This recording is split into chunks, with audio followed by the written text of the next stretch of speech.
Sabbatai Zevi se llamaba este hombre. Repito, Sabbatai Zevi nació en Esmirna en el 19 de agosto de 1526. Tenemos aquí la libreta de enrolamiento de Sabbatai Zevi, o al menos una fotocopia. Si a usted no le gusta que haya nacido en 1526, bien podemos decir que nació en 5326, según el calendario judío, que es el que a él le correspondía. Concretamente el día 9 del mes Ab, y fue sábado, día del sábado. Y fue esa la razón por la que sus padres, Clara y Mardoqueo, un simpático matrimonio al que saludamos, le pusieron el nombre de Sabbatai. A todos los que nacen en el sábado le llaman Sabbatai. Se ignora de dónde procedía la familia. Se supone que los Zevi eran originarios de Patras, allí donde vivía una gran comunidad judía en el Peloponeso. El Peloponeso, aquella península, aquella gloriosa península griega, que según un sabio tenía el tamaño exacto del Sol. Bien, durante su juventud, nuestro Sabbatai Zevi cursó estudios religiosos y se hizo rabino, Allá por el año 1644, lo cual nos lleva a dudar mucho de que haya nacido el 19 de agosto de 1526, como dice la cédula, ya que en 1644 tendría muchísimos años. Creo que nació en 1626, discúlpeme. Y ahí sí, en 1644, que es un momento adecuado, se lanzó al estudio de la Cábala. Se lanzó es una palabra no muy adecuada para aplicarla al estudio de la Cábala. Se abocó, es más jurídica, pero más precisa también. En otros asuntos, además de los estudios, Sabbatai Zevi era un tipo complicado y ambicioso. Se lo digo ahora que no está. A los 20 años ya se había divorciado de su tercera esposa. Y creo que de las otras también, salvo que hubiera muerto. Un día entró en éxtasis, pero un éxtasis de tal naturaleza que estaba convencido de que flotaba en el aire.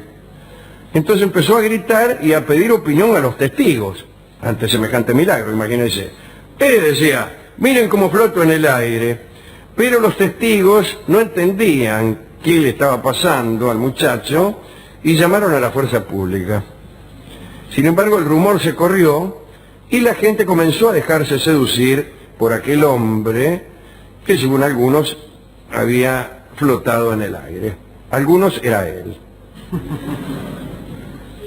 En 1748, y pasan los años muy velozmente en esta crónica, será en 1648, y ahí sí, a la edad de 22 años, admitido que había nacido en 1626, reveló con mucha discreción a algunos amigos que era el Mesías. Les dijo, mira, no digas nada por ahí, no bata nada, pero no soy otro que el Mesías. El ungido del Señor, aclaró. El elegido, enfatizó. El destinado a salvar a los hebreos, redundó. Tiempo más tarde, este muchacho empezó a exhalar un olor.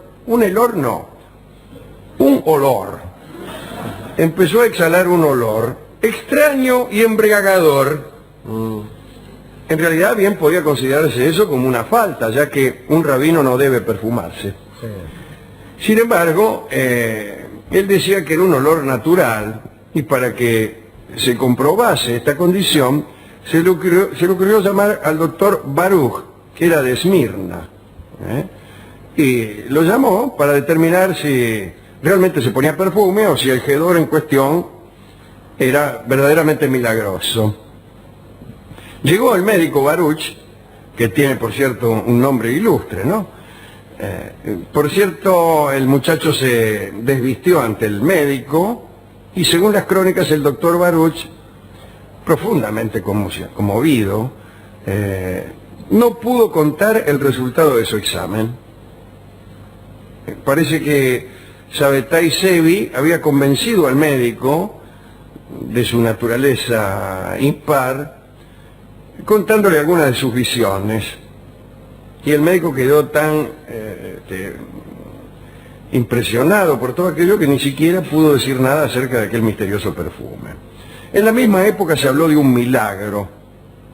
Parece que nuestro amigo vio como Sevi vio como varias personas estaban a punto de morir, atrapadas por un remolino, y entonces, sin meterse al agua, se trataría de un río, calculo yo, empezó a rogar a las aguas que se detuvieran, y las aguas le hicieron caso, el remolino cesó, y estas personas se salvaron. En 1651, ya arregladas nuestras cuestiones cronológicas, primero hubo un escándalo porque abandonó a su quinta esposa, y por culpa de ese escándalo fue obligado a tomar el camino del exilio, y se fue a Salónica. En Salónica no le fue muy bien. Se entregó a unas prácticas que escandalizaron a los rabinos del lugar. Hacía cosas muy raras. Un día anunció otra boda, y cuando todos esperaban a la novia, Sevi se presentó solo con la Torá, con el libro de la ley, y dijo que se iba a casar con el libro. Bueno, a los rabinos no les gustan, y no les gustaban tampoco entonces estas payasadas, y lo expulsaron a patadas de Salónica. Anduvo por toda Grecia, llegó a Constantinopla en 1658, durante varias semanas se paseó por toda la ciudad con una cuna. Aclaremos que la ciudad estaba desde hacía unos buenos 2 siglos en poder de los turcos. Sí, 1453. Se paseó con una cuna en la que reposaba un pescado vestido como un recién nacido. Pescado en pañal. Repito, una cuna, en la cuna, un pescado con pañales, me imagino, ¿no? Ante el estupor general, y particularmente de los rabinos, explicó que él tenía la certeza de que la redención se produciría en la era astrológica de Piscis. Pero su acto más grave, que por otra parte justificó una nueva expulsión, fue la transgresión del calendario. Parece que celebró en 1658 3 fiestas judías diferentes la misma semana, y empezó a practicar el que se llamaba antinomismo. Como él calculó que la venida del Mesías anunciaba la edad de oro, dedujo que las reglas anteriores quedaban abolidas y que lo que antes estaba prohibido ahora se transformaba en lícito y deseable. Así que imagínense, se dedicó a hacer todo lo que antes estaba prohibido. Aunque sus adeptos eran cada vez más numerosos, Sevi fue expulsado de Constantinopla y se fue a Jerusalén. Allí llegó en 1662. Allí en Jerusalén estaban ya los otomanos, también estaban en Jerusalén. La comunidad judía quedó sorprendida con Sevi, porque ella tenía cierta fama, cierto renombre, y se encerró varias semanas en una pequeña habitación. Allí parece que no comía. Aquel ayuno sedujo a las 200 o 300 familias judías de Jerusalén. Sevi conoció a Sara, una hermosa morocha de ascendencia egipcia, y se casó por 6ª vez, si es que no contamos al libro de la Torá. Dicen que la muchacha era muy buena compañera para la lujuria y también para la buena aventura. Será para adivinar la buena aventura. En realidad a ella le gustó que su marido fuera el Mesías. Se lo tuvo que decir. A ella, naturalmente, imagínese, es una cosa que uno no le puede ocultar a su mujer. Y es el Mesías, ¿no? Se lo habrá dicho, anda a saber cuándo, bueno. Y ella se consideró inmediatamente esposa del Mesías, como era obvio. Si tu marido es el Mesías, vos sos la esposa del Mesías, no hay ninguna, casi diría que no es ningún mérito. Para sus discípulos, que eran algunos centenares, Sabbatai Sevi se convirtió entonces en Amira, que es la suma de las iniciales de las palabras hebreas, nuestro Señor y Rey, que su majestad sea exaltada. tanto el fervor de sus seguidores, tanto era este fervor tan intenso, que las autoridades islámicas, que eran las que gobernaban la ciudad, le otorgaron un derecho que se le daba a pocas personas, el derecho de pasear a caballo por Jerusalén. Tenías que hacerte autorizar. No podía usted... No cualquiera, Y ahí andaba con un caballo blanco. Eso sí le dijeron que no pasara al galope delante de la comisaría. Eso en realidad lo agrego yo, me lo conjeturo. Claro, de los pueblos. Bueno, y empezó a transgredir leyes judías. Le pidió a sus discípulos, por ejemplo, que comieran geheled, que es grasa y riñones, y el castigo no se hizo esperar. Sabbatai fue echado de la comunidad judía ortodoxa. Pero algunos siguieron a su lado, porque era un tipo muy popular. Se fue de Jerusalén y se fue a la ciudad de Ayen, y allí fue recibido como un rey. Sus prédicas, hay que decir la verdad, eran un poco ambiguas. Decretó la abolición de cualquier ayuno. Y bueno, imagínense, a la gente un poco le gustaba, pero los rabinos espantados se preguntaban, ¿quién es este? El entusiasmo por el nuevo Mesías se extendía con su cortejo de supuestos milagros. Entonces, envalentonado, Sabbatai decidió tomar rumbo a Constantinopla otra vez, y fue en ese momento cuando los religiosos judíos ortodoxos intentaron vengarse. Una delegación de rabinos fue a ver al gran visir y virrey de Constantinopla, Hamed, y le dijeron que quien iba en camino de Constantinopla era un charlatán peligroso. Dijeron, Araca con este gilastro que se llama Sabbatai Sevi y que es un charlatán. Llegó Sabbatai y lo encanaron, lo estaban esperando, ¿no? Lo esperaba la yuta, lo encadenaron, lo metieron en una mazmorra. 3 días después lo condujeron ante el visir. Y Sabbatai hizo algo de mucho ingenio, que sedujo por completo al visir. Se hizo el gil, negó su supuesta mesianidad, dijo que todo era superstición popular, que él no era nadie. ¿Yo qué tengo que ver? Yo que tengo que ver, dice, yo soy un gil, como usted ve. Y así salvó su vida. Hamed lo mandó a una fortaleza ubicada en Galipoli, en la orilla europea del estrecho de los Dardanelos, y hay que se instalar allí. Y miles de judíos empezaron a llegar a Galipoli con la esperanza de ver un Mesías verdadero. Pero por ahí, el 2 de septiembre de 1666, llegó a Galipoli un señor muy extraño llamado Nehemías Cohen. Y el tipo puso abiertamente en cuestión la mesianidad de Sevi con un argumento irrefutable. Dijo, Sabbatai Sevi no puede ser el verdadero Mesías porque el verdadero Mesías soy yo. Y entró en polémica. Y hubo un debate, antecedente de los actuales debates televisivos para ver quién de los candidatos es el Mesías. Y durante 3 días y 3 noches, un debate público entre 2 falsos Mesías, 2 ungidos del Señor que se enfrentaban abiertamente. Al final Nehemías, que venía perdiendo, abandonó el debate y le fue a decir a las autoridades turcas que Sabbatai preparaba una revuelta contra la autoridad.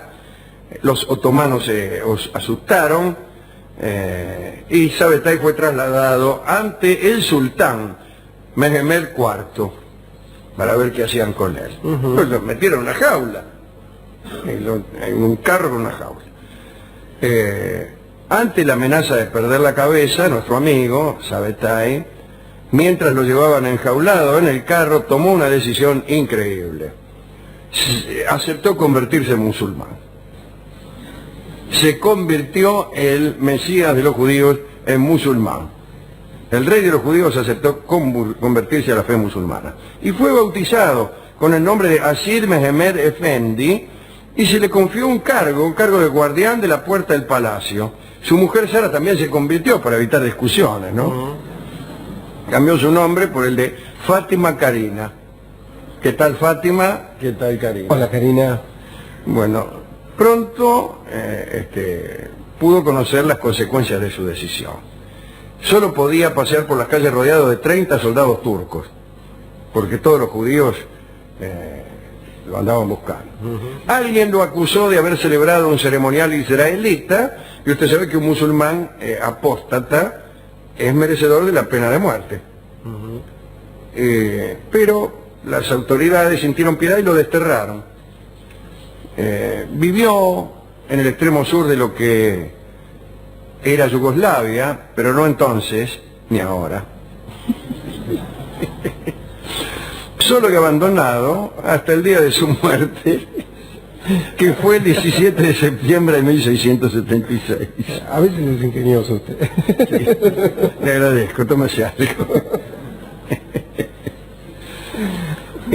Por casualidad, ese 17 de septiembre de 1676 coincide exactamente con el día del perdón hebreo, Yom Kippur, de 5437.